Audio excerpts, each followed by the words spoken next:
రాష్ట్రీయ గ్రామ స్వరాజ్ అభియాన్లో భాగంగా localisation of sustainable development goals అనే అంశంపై పంచాయతీ సర్పంచ్లు, పంచాయతీ కార్యదర్శులు, మండల స్థాయి అధికారులు, సచివాలయం సిబ్బందికి కాకినాడ ఎంపీడీఓ కార్యాలయంలో 2 రోజుల పాటు శిక్షణా తరగతులు నిర్వహిస్తున్నారు. ఏపీఎస్ఐ ఆర్డీఆర్ విజయవాడ వారి ఆధ్వర్యంలో ఈ శిక్షణ కార్యక్రమం కొనసాగుతోంది.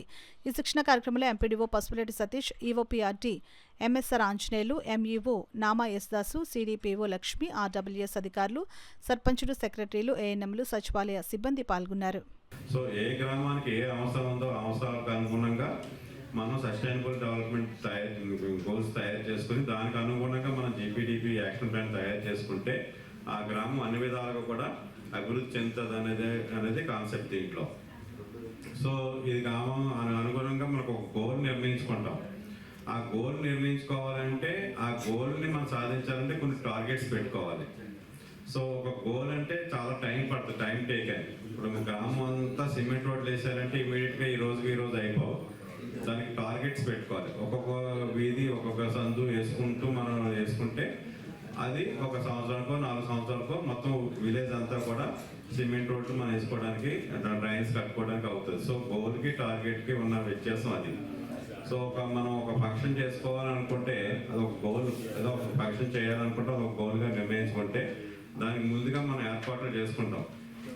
ముందుగా మనం ఏం చేయాలంటే ఎవరెవరిని పిలవాలి, కార్డ్స్ ఎక్కడ ప్రింట్ చేయాలి, ఏ ఫంక్షన్ హాల్లో మనం ఇదంతా చేయాలి అనేది అంతా కూడా ముందు ప్లానింగ్ చేసుకుంటాం. ప్లానింగ్ చేసుకుని ఫైనల్గా ఆ రోజు అనుకున్న డేట్కి మనం ఫంక్షన్ కండక్ట్ చేసి సక్సెస్ అవుతాం. ప్రజలు విజ్ఞానవంతులైనప్పుడు మాత్రమే ఆ సమాజము అభివృద్ధి చెందగలుగుతుంది. అభివృద్ధిలో స్థిరమైనటువంటి అభివృద్ధి ఉండగలుగుతుంది. ఏదైనా ఒక పని చేసినప్పుడు చదువుకుని ఆ పని చేసే వాడు ఉంటే ఒకలా ఉంటుంది, చదువు లేకుండా ఆ పని చేసేవాళ్ళు ఉంటే ఒకలా ఉంటుంది. అంటే చదువుకున్నప్పుడు ఆ పని యొక్క క్వాలిటీ పెరుగుతుంది. మేము ఒకప్పుడు ఒక పిల్లవాడిని బడిలో చేర్చడానికని అప్పుడు మా ఎంఈఓ గారితో నేను టీచర్గా పనిచేసే రోజుల్లో వాళ్ళ ఇంటికి వెళితే ఆ అబ్బాయిని వాళ్ళు ఏం చేశారంటే నవోదయ సీట్ వచ్చింది. అబ్బాయికి నవోదయ సీట్ వస్తే వాళ్ళు చేర్పించకుండా ఇంటి దగ్గర పెట్టేసుకుంటే మేము ఎంఈఓ గారు నేను కలిసి వెళితే వాళ్ళు ఏమన్నారంటే, ఈ అబ్బాయిని చేరిస్తే మీకు ఎంత ఇస్తారండి, మీరు ఇంటికి వచ్చి అడుగుతున్నారు, ఇలాగ పిల్లల్ని చేర్చడం వల్ల మీకు ఏదైనా వస్తుందేమో, అందుకే మీరు ఇల్లు తిరుగుతున్నారేమో అని అన్నారు. అంటే కొంచెం మనసు నొచ్చుకుని, సార్ ఇంత వాళ్ళు ఇలాగ కఠినంగా మాట్లాడుతున్నారు, వెళ్ళిపోదాం అంటే అలా వెళ్ళిపోకూడదండి, మనం అర్థమయ్యేలా చెప్పాలి.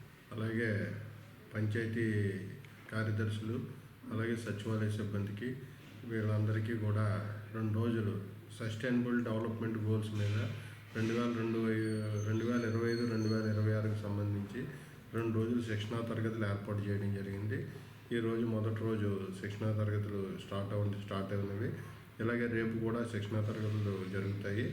దీనికి సంబంధించి లైన్ డిపార్ట్మెంట్స్ ఆర్డబ్ల్యూఎస్ నుంచి వాళ్ళ చేసే అభివృద్ధి గురించి వాళ్ళు తెలియజేస్తారు. అలాగే పంచాయతీరాజ్ నుంచి, అలాగే శానిటేషన్కి సంబంధించి, అలాగే ఐసిడిఎస్కి సంబంధించి, అలాగే మెడికల్ అండ్ హెల్త్ డిపార్ట్మెంట్కి సంబంధించి మనం సుస్థిరతను సాధించాలంటే ఏ విధంగా మన పంచాయతీని అభివృద్ధి పథకంలోకి తీసుకెళ్ళి ఏ రకమైన మన అభివృద్ధి కార్యక్రమాలు మనం ఏ రకంగా చేయాలన్న దాని మీద శిక్షణ ఇవ్వడం జరుగుతుంది. అది మా మండలంలో ఈరోజు రేపు కూడా జరుగుతుందని నేను తెలియజేసుకుంటాను.